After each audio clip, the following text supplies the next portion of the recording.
Wherever there are shadows, there are people ready to kick at the darkness until it bleeds daylight. This is Bleeding Daylight with your host, Rodney Olson. Welcome to today's episode.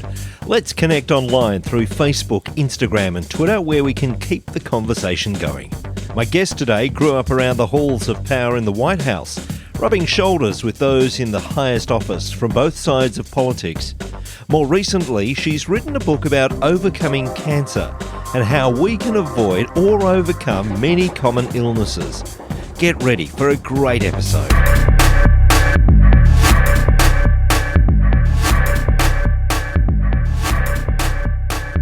Ginny Dent Brant grew up in Washington, D.C., where her father served as senator and 3 presidents. Ginny has worked for 28 years as a teacher, counsellor and adjunct professor. Together with her husband, she's participated in mission work in Yemen, Gaza, the Czech Republic, Russia, China and Romania.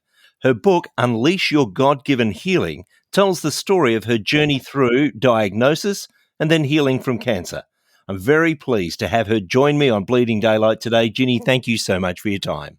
Well, thank you for having me. It's great to be doing an interview all the way across the ocean on the other side of the world. It's a lot of fun.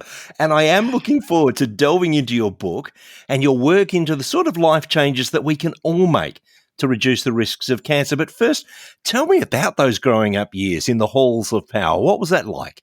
Washington, D.C. was a wonderful place to grow up as a child. There were patriotic parades. The traffic wasn't bad back then, and I would go into work with my dad every Saturday to the Senate.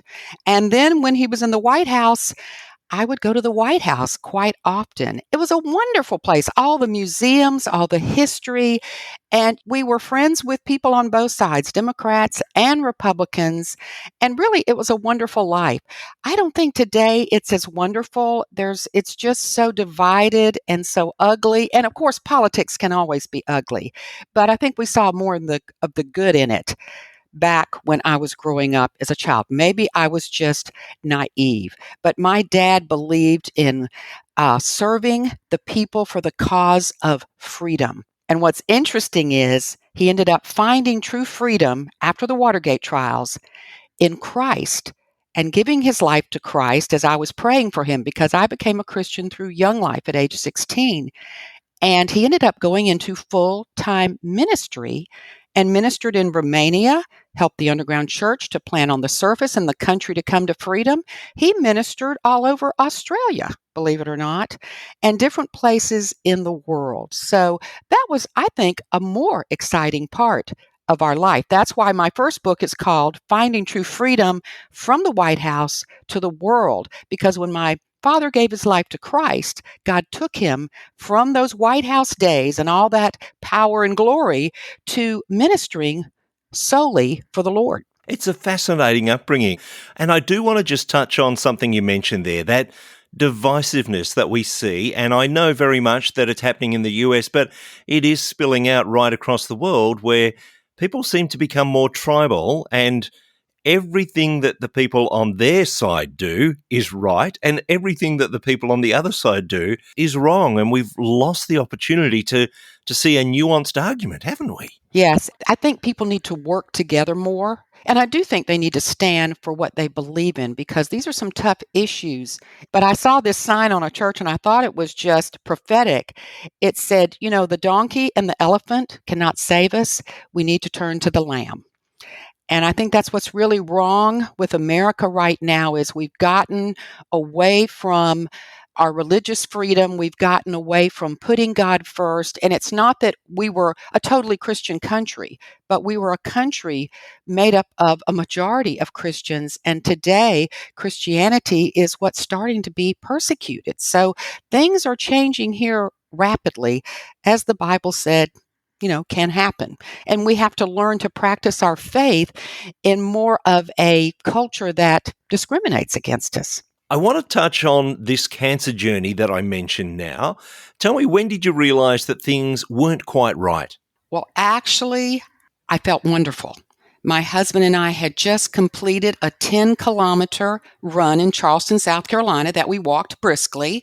And that night, my ring got caught in my nightie. And when it did, I struggled to free it. And that's when I felt a lump. Now, my mother had just died of breast cancer 4 months earlier, so I was very much aware of what she went through. But I had had fluid-filled cysts before, and I wasn't too concerned, but I immediately went to the doctor. And the first shock was when the doctor told me it is cancer. The next week, he told me it's not only cancer, it's aggressive. And then 10 days later, the surgeon met with me to give me the results of my MRI. And he said, Ginny, it's much worse than we thought. It appears to be in your lymph system, planting other tumors, and in other parts of your body. I was devastated. So I was known as a health nut. It made no sense. I did walk on a regular basis. In my opinion, I ate healthy food, but I was to learn that maybe my food wasn't so healthy and maybe I wasn't the health nut that I thought I was. Because when I had no risk factors for the cancer I got, there are 8, I had none of them. And I didn't have any genetics. They did extensive genetic testing. I had nothing to hang my hat on to say, this is why I got an aggressive breast cancer. But that sent me on a quest to discover why I got it, number one, so I could keep it from coming back, and what I could do to help my doctors to beat it and lessen the side effects. I want you to take me back to that moment when you were first told of the diagnosis, because I've heard from other people who say they just went numb and all the words that came after that initial diagnosis were just lost on them, went over their heads. What was it like for you? I was at school, and believe it or not, I was acting principal for the week. And when the nurse actually gave me the first bad news, and I was just, I was in shock. I immediately went home after that. I called my husband. I said, honey, it's real. It is cancer, because neither one of us thought it was cancer. And as soon as I got home, he threw his arms around me, prayed over me, and asked God to guide us, direct us, and provide healing. And we took a walk for 2 miles to relieve the stress. But we had to start figuring out what we were going to do with this cancer diagnosis. And one of the first things we decided was to get a second opinion. And that is one of the most important things a cancer patient can do, especially once you know you have cancer and what type you have, to go to a specialty cancer center where the people there are experts in your cancer. And we started making plans to do that. What was it like telling friends and family of the diagnosis and about the journey that you then would have in front of you? I'll be honest with you, I was very quiet about it. I did not immediately tell my family members. Why? My mother had just died of breast cancer. I had a sister a year older. I didn't want to freak her out. And so I waited until I got further information and until those genetic tests came back so I could tell my sister, look, I have breast cancer. And then I could tell her immediately, and it's not genetic. And so that was very important to me. But I have to be honest with you. I'm not sure I wanted people to know that I had cancer. But right before my first surgery, I realized the journey ahead of me, all the risk, all the dangers, the treatments that they had laid out for me to stop this aggressive cancer. And I sent an email out to pastors I knew and to Christians that I trusted, requesting prayer. And I do think that's an important thing to do. So I was letting people I knew know about my cancer journey. But I also met with the chaplain at the cancer center, and I just was puzzled how a health nut like me got cancer. And although he couldn't answer that question, and he agreed it was in my medical records that, we didn't know why this woman had cancer, he said, Ginny, consider it a gift from God for you to help others. You're an author and you're a speaker. And you'll not believe what I said to him. I said, but you don't understand. I don't want this gift. And he said, I can see it now. Your next book about helping other people get through the cancer journey. And the first line is, this is the book I never wanted to write. And his words became prophetic. But he also told me something else important. He said, we don't know why you got cancer. It is a mystery. But we do know this, that people who have healthy lifestyle habits get through the journey better. So don't change your lifestyle. Your healthy lifestyle will help you get through the treatments. And he was right. So you started out in talking to cancer experts, and you've mentioned that anyone who has a diagnosis should be talking to people that know about that specific cancer. But where did your journey take you then? Because you wanted to investigate for yourself. I'm sure that anytime anyone hears that diagnosis of cancer, they're given a plan by the medical professionals. But you decided that you wanted to look even further into this, didn't you? Not having the risk factors and not having any genetic factors sent me on a quest to discover what caused it, and then what I could do to help my doctors beat it. Now, I have to be honest, my cancer hospital, I chose my second opinion, and that was in Chicago, Cancer Treatment Centers of America. They provided a naturopathic doctor and a nutritionist on my case, and that was wonderful. It's like I had two fairies to guide me. But yes, my research went beyond what they told me. I looked at the Bible thoroughly for what God says about health and nutrition. I looked at the medical research. I read over 50 books. I went to 3 cancer conventions where doctors and cancer patients speak. I listened to online seminars with doctors all over the world who are on the cutting edge of what's causing cancer and what are things that we can do. So I had this insatiable appetite to learn what I could do to, number one, save my life, get through the journey without horrific side effects, and then lead a productive life afterwards. I did not want to be disabled from the treatments. And it's no secret that sometimes the treatments themselves kill the cancer patient. And sometimes you come out with chronic pain and all these issues because of the treatments. And I wanted to do everything I could to make my prognosis better. And so I just kept searching and searching. And as I prayed, God was like pulling the curtain from my eyes so I could see more of what's causing cancer and what I could do on an everyday basis to get through the journey and prevent it from coming back. Because, Rodney, the one thing no cancer patient wants is for that cancer to come back. And the one thing that their family and friends want is they don't want to get cancer to begin with. And what I discovered was the same 8 things that prevent cancer in the first place are the same 8 things that get you through the cancer journey and then prevent the cancer from coming back. No one can guarantee you 100% that you'll never get cancer or that it won't come back if you're a cancer survivor, but you can certainly increase your chances that it won't. So these are the things that you start to discover, and maybe you can take us through those 8 things. What are the things that we need to be adding into our lifestyle that are going to, first of all, reduce the risk, but also help us through that journey should it arrive for us? All right, let me go through some of the key important ones. The first one in my book is proper hydration, because every cell, every tissue, every organ, every system in our body requires adequate hydration in order to work, in order to function properly. And so that is a major cancer preventer. When all of your systems, including your immune system, are working as God intended, you're less likely to get cancer. Now, in America, research shows that most Americans run around dehydrated, and this is not good. So we need half our body weight in fluid ounces daily, and that's just at a minimum.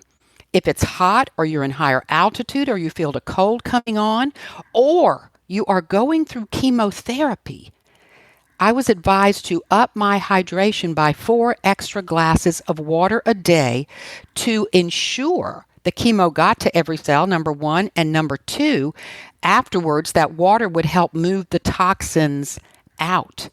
And so that increased hydration lessens the side effects of the chemo as well. So it's critical in the chemotherapy journey. So water is just key to life. Even Jesus said, he compared himself to us needing him spiritually, to our body's physical need of water. That's a powerful analogy. So hydration is key. I would have to say the second thing that is so important is movement and exercise, because again, it impacts every cell, every tissue, every organ, every system in your body. Movement is key to healthy living. And when you're in the cancer journey, of course, exercise prevents cancer to begin with.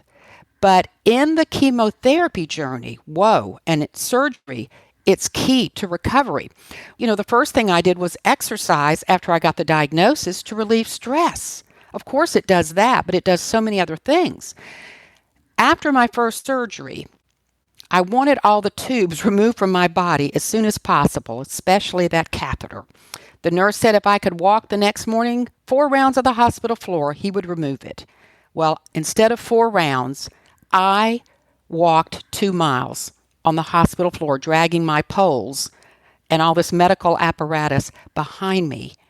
I'm one of the first cancer patients.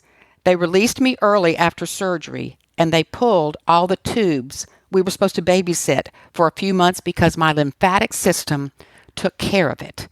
Your lymphatic system is part of your immune system. And during surgery, I had a lot of lymph fluid that had to come off and was drained through tubes, but it was gone after I walked that 2 miles on the hospital floor. I also decided to do, just to relieve stress, 2 miles of walking before each chemo regimen, which was 8 hours long, and 2 miles afterwards. Now, I would later find that this was a key to my doing well during chemo. I was pumping my lymphatic system, pumping the toxins out after they did their job, and keeping those toxins from recirculating and building up in my body. And then after I finished chemotherapy a year later, and the doctor said, your red blood cells, white blood cells, platelets, in 6 weeks are back to normal. They said this usually takes 2 to 5 years. You're our rock star cancer patient. It was about a year later, research came out in your country. Yes, your country, Rodney. 30 cancer entities came together to say that exercise is one of the best things a cancer patient can do at every part of the treatment. And then MD Anderson in America the next year came out with a study with mice that showed that mice that had a moderate exercise routine during chemotherapy fared better. And so that's just how exercise helped, including when I'm on the estrogen blocking pill, your bone density goes down. Chemotherapy makes your bone density goes down. I'm using exercises to keep my bone density up. It's remarkable that the things that you're talking about here are just simple good living, to make sure that we've got plenty of water, plenty of hydration, to make sure that we're moving. And yet so often we're after the magic pill, whatever it is, whether it's for cancer, whether it's for weight loss, whatever it is, we're seeking after a magical pill. And certainly medical science has come a long way and there's some wonderful medicines that are available. But why do you think it is that we go chasing after that rather than the simple building blocks of life? The Bible tells us to take care of our temple. And yes, you're right, Rodney. We tend to run to the doctor and say, fix this. Doctor, kill my cancer. Doctor, I have high blood pressure. Doctor, I have high cholesterol. Doctor, I have type 2 diabetes. It's your job to fix it. And what I'm telling people is, no, be part of the cure. It's your job to have these basic building blocks in place. All the 8 building blocks in my book. Keep your immune system working as God intended. It is our responsibility to take care of the temple. We should go to our doctor asking, Doctor, how can I lower my blood pressure? How can I control my type 2 diabetes? Type 1 is something, that you really can't help and you need to eat sensibly, but it's not something that you necessarily caused. Type 2 diabetes is pretty much caused by your lifestyle, and we need to ask our doctor what we can do so maybe we don't have to take those medication and shots. And so we put a lot on the doctors today, and don't get me wrong, people are living longer because of surgeries, because of medications for the heart and all these heart procedures and neonatal care. I mean, we're blessed in Australia and in America with some wonderful things. But we need to be asking first and foremost, doctor, tell me what my part is. Tell me what I can do. And you're right. The doctor doesn't have time to be our food Nazi and instruct us on these basic building blocks. But if they do take the time to do that, listen and carry through. How much do you think we need to find the doctor who is going to help us through that? Because I do remember many years ago, not that I visit the doctor too often, but for some issues that I was facing, I was so pleased to find a doctor whose first answer wasn't, I'll write you a prescription. His first answer was to say, okay, these are some of the steps that you can take. How important is that we find a doctor who is prepared to help us in that way? They are hard to find, but they are out there, and I won't go to a doctor that doesn't do that. My cancer center did that, and my regular family doctor here in South Carolina, he'll tell me things that I can do to lower my blood sugar so that I don't have to go on medication as I age, because we're all going towards that type 2 diabetes because of our processed diet, and he gives me suggestions on that first, and then if needed, he will give me the medication. You have to hunt to find those doctors, but they are out there, and I've found that the younger doctors being trained in medical school today are getting more training in nutrition and some of these other things that are so important, and they're more willing to give you that advice. But you do have to hunt to find those doctors. And again, neither of us are saying that we should stop all medication. Our doctors have that as part of their toolkit, but it needs to be part of it, not all of it. Isn't that right? Right, it does. And I tell people this, if you're trying to lower your blood pressure and your blood sugar, then you do it in conjunction and working with your doctor. Tell them what you want to do, get suggestions from them, research on your own. And then as you go to the doctor and your blood pressure and your blood sugar numbers change, they'll reduce your medication. But let them know what you're trying to do and they will work with you. As you've started to outline these things in your book and people have started to read it through, what has the response been from some of the people that have been reading through the book and going through their own health journey, whether that be cancer or anything else? Well, some people have said, oh gosh, I can't do this. I would really rather, not live as long and risk cancer coming back than to change my lifestyle. Now, that's mainly people my age saying that. They say, well, I don't want to know all this. I started reading it. No, I don't want to know this. I'd rather not know and just live my life as I want to because they're resistant to change. I find that the younger families are the ones, and some older, that are saying, I've seen too much cancer, too much Alzheimer's, too much this, too much that. I don't want my family to go there. I am willing to change. But I will tell you, I'm helping some pastors in New York City, and one of them, 75 years old, stage 4 cancer, he turned everything around in one day. Most of the recommendations, look, he read them, he implemented them, and it's miraculous how well he's doing. It's very difficult at 75 years of age to turn a stage 4 cancer diagnosis around, and he is doing great. He's doing what the book says, but it's rare that a 75-year-old person can make those lifestyle changes at that age, but he's doing it willingly.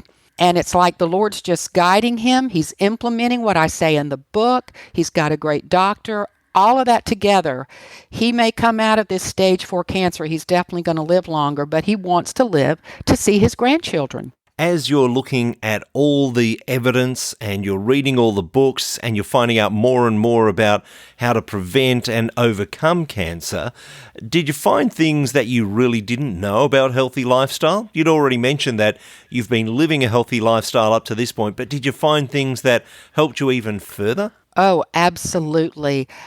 In looking back, I was better than the average American in what I ate and exercise and what I did, but it was not good enough. I was still way off the mark.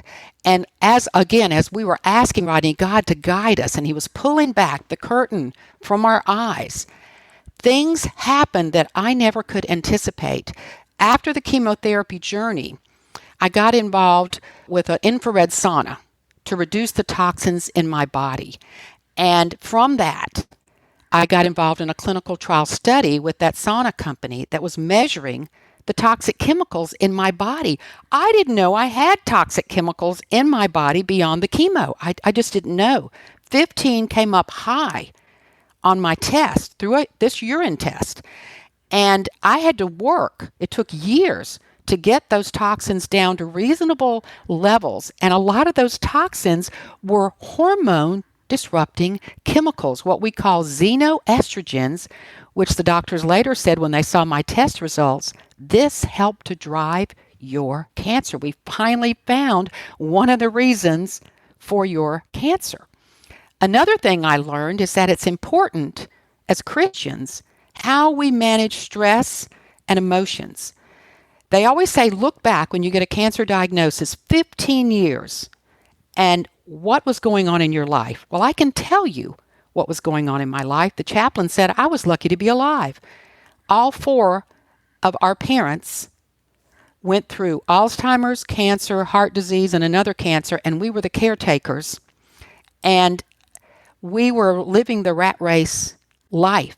And I was in a continual grief cycle where I couldn't come out of it because my dad's journey with Alzheimer's was a good 8 to 10 year journey of grief. And so grief, that long term that you can't get out of, can suppress your immune system. I began to learn all these things about why the Bible tells us in Philippians, as Paul's in prison, to pray about everything, give thanks in everything, and keep your mind set on the good things that are happening around you. Meditate on His Word. Pray. Gratitude. Hope. All these promises in the Bible.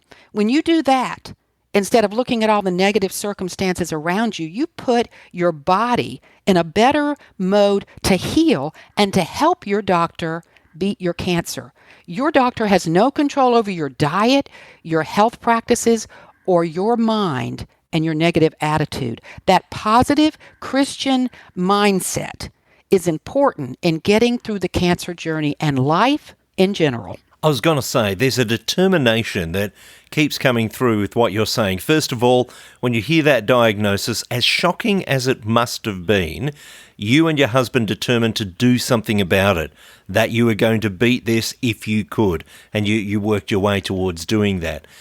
How important is it to have that positive determination, and especially in this case, to have that grounded in the Scripture, to have it grounded in your faith? It's probably, Rodney, the most important thing in fighting disease. One of my pastor friends told me that as many people as he has stood by when they have had an illness, a really serious illness, he can tell you which ones are going to do well by their attitude. When your thinking and your attitude is grounded in your faith, it makes a huge difference in a journey. I mean, you have to look at it this way. My husband and I sat down and said, what's the worst thing that can happen from this diagnosis? And that is I could die. In the spiritual sense, that means I would graduate to heaven. So if that's the worst thing, then what am I worried about? Here I was on this roller coaster ride of fear and worry, which only drives cancer, and I realized I had to get off of that and ground myself in my faith. Yes, fear and worry is a normal part, and it's going to pop its ugly head throughout this journey. But either you ride the roller coaster or you get off of it and ride your faith instead. And it makes a huge difference. Your emotions and how you manage stress can free your immune system to work better on your behalf. Your husband is on this journey with you. He's trying to help you discover the best way to counteract this cancer that's attacking your body. But I imagine that the health efforts that you're making for yourself weren't just for you alone, but that your husband is probably joining you on this as well, and you're advising him on some of the things that are going to help both of you to better health. Amen. You know, when one changes and you see the power of that, he did change with me. Now, I'm not going to say he's as picky as I am, but my husband was my greatest support during the cancer journey. I lost important parts of my body. I lost every hair on my head, and every morning when I'd wake up and not want to look in the mirror, he would say to me, "Ginny, you're still the most beautiful woman east of the Mississippi River." So that love and that support helps someone. That boosts your immune system. And a lot of research shows having loving support during the cancer journey is important to every cancer patient. And his willingness to join me in this journey and change what we were eating and change what we were doing to benefit both of us. He did it mainly for me because, he wanted me to live. And yes, he is reaping the benefits as well. But I look at people in churches, I look at these cancer patients whose husband leaves them when they get a cancer diagnosis, or they're in the middle of a divorce when the cancer diagnosis comes. They need their church family to love them and support them and stand behind them and help them through the journey. I'm wondering about those people who know that you have cancer and yet are not sure how to talk to you about it. Did you find that there were people like that who wanted to be on that journey with you, who wanted to provide support but just didn't quite know what to say? I didn't find a lot of that. I had a lot of people writing me prayers and sending me cards and, calling me up to see how I was doing. There may have been some people that felt that way, but I did not know about it. Once I opened up about my journey and started reaching out to help others. Like I say, when that chaplain made that prophetic statement, that book I didn't want to write, not talking about cancer, when I started to come out and talk about it in an effort to help others because God was leading me to do this, then more people felt like they could talk to me about it when they had someone in the journey. And I have people call me all the time to kind of get the bigger picture so they can make the right decisions for themselves. There's a lot of decisions to be made in treatment, in lifestyle, and only that person can make those decisions. I'm there to give them information so they can process it, see the bigger picture, and make the right decision for themselves. Obviously, the book you've written is helping people to overcome cancer when they've had that diagnosis, to work alongside the medical professionals to be able to get the very best possibility outcomes. I'm sure it's also very helpful for people who say, I just want to live a healthier life, because the sort of things you're talking about are going to help us with a whole range of diseases, aren't they? When I looked back on the 8 steps, they're the same 8 steps that neurologists are telling you to follow if you want to prevent Alzheimer's and dementia. And that was first on my list to prevent because I do not want that to happen to me after what happened to my dad. And then when we came into this COVID crisis, I started doing further research only to find that if you follow these 8 steps and your immune system is working as God intended, first of all, you're less likely to catch COVID. Now, COVID is very contagious, so you still need to socially distance and wear a mask and do the practical things. But even if you get COVID, you're not as likely to have the exaggerated symptoms because your immune system is working as God intended. So if you have a strong immune system, you're less likely to have those severe COVID symptoms. And that gives you a great deal of comfort as this pandemic continues to rage with all of these variants. Now, as well as writing the book, and oftentimes we find someone writes a book and they're almost at arm's length. We can read what they've written, but that's about it. I know that you also write a blog, and so that you have opportunity to interact with people who are going through various health journeys. What's that like for you, to be able to encourage people along the way and have that kind of direct contact? It just makes me feel good inside to be able to come alongside someone in a cancer or health journey and lift their hopes up and help them to see how they can be a part of the cure. I do have a cancer prevention and wellness blog site at my website, www.Ginny, Ginny, Brant, B as in boy, RANT.com. People can sign up for. They can also communicate with me and ask me further questions. I got a question last night from a woman, and it took me a whole paragraph to answer it, and I gave her a few links to look at.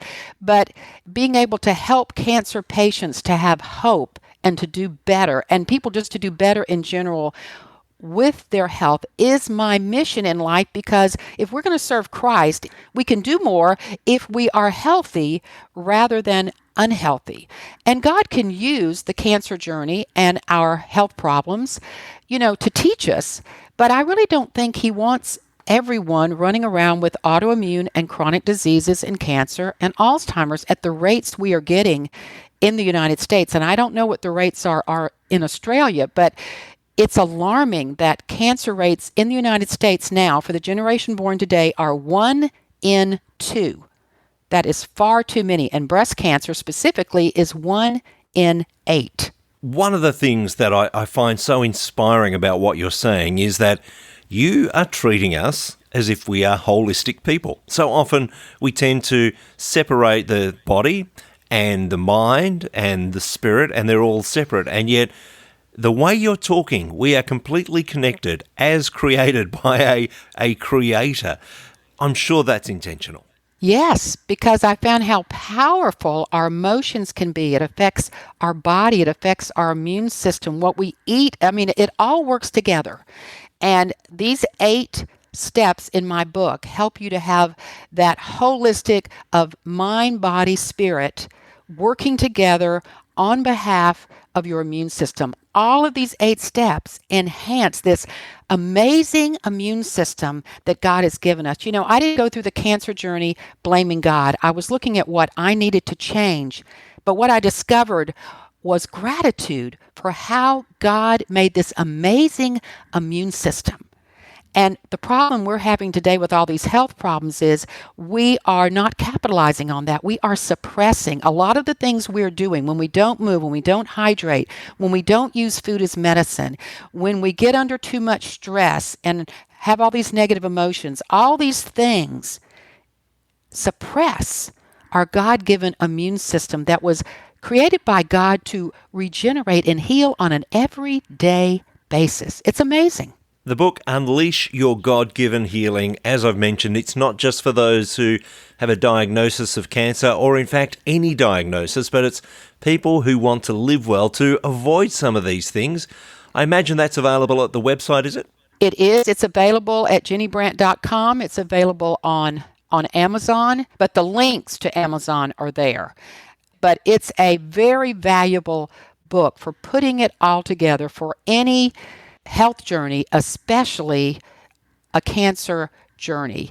And I think that anyone who looks at the book, they'll say, just like you did, well, these are common sense building blocks. How did I miss this? If I'd known what I know now, Rodney, I don't believe I would have gotten cancer. There's a great opportunity for people to improve their life, not just physically, but mentally and especially spiritually through this book. And I will put a link to your website in the show notes at bleedingdaylight.net so that people can find that easily. But I'm wondering for you, what's next on the agenda? You're an author. Surely there's another book sitting there somewhere ready to be written. Oh my goodness. I have been spending so much time promoting this book and the message that I have not considered what I would write as a future book at this time. This message is so key and it's so important that I'm continuing to use this, to reach more people, because this is a base message that so many people, so many Christians, so many people need to hear today, that this is where all of my time and focus is going. Now, I am writing articles for magazines, blog posts on other people's blogs, and my blog. And so I'm writing several articles a week. And those articles are heavily researched. If you sign up for my blog, like I just did something on flax seeds. It's good for men and women. Gave all the benefits for the heart, preventing cancer, all these things.